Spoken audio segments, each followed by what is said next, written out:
আমাদের পজিশন একজন বক্তা হিসাবে আমরা ভোগ করেছি, ভিক্টিমাইজড হয়েছি আমরা। তো উনি ভাগ্যবান। না না, আপনিও আরো বড় ভিক্টিম হয়েছেন। কাজে কাউকে হিট করে কথা বলাটা আমি কখনো সমীচীন মনে করি না, আমি সেদিকে যাব না। সালাউদ্দিন আহমদ সাহেব অত্যন্ত বিজ্ঞ লোক। আমি যতদূর জানি তিনি আইনের ছাত্র ছিলেন। আর আমরা ফেসিবাদী আমলে দফায় দফায় সেই আইনের নামেই আমরা ফেসিবাদের ভিক্টিম হয়েছি।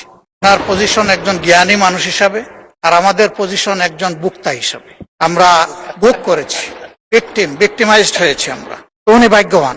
না না, আপনিও আরো বড় ভিক্টিম হয়েছেন, এটাও আমি স্বীকার করি। আমি সবসময় স্বীকার করি যার যেখানে যে অবদান। তিনি 73 সালের পরে অর্ডার যে আইন নয় সেইটার উল্লেখ করেছেন। আবারও বলবো, সংবিধান এবং আইন মানুষের জন্য, আইন কিংবা সংবিধানের জন্য জনগণ। এই জিনিসটা আমরা খেয়াল রাখলে ভালো হতো। ব্যক্তিগতভাবে আমি বিশ্বাস করি এখানে যারা এসেছেন তারা জনগণের মধ্যে অতি শ্রদ্ধার পাত্র। কাজে কাউকে হিট করে কথা বলাটা আমি কখনো সমীচীন মনে করি না, আমি সেদিকে যাব না।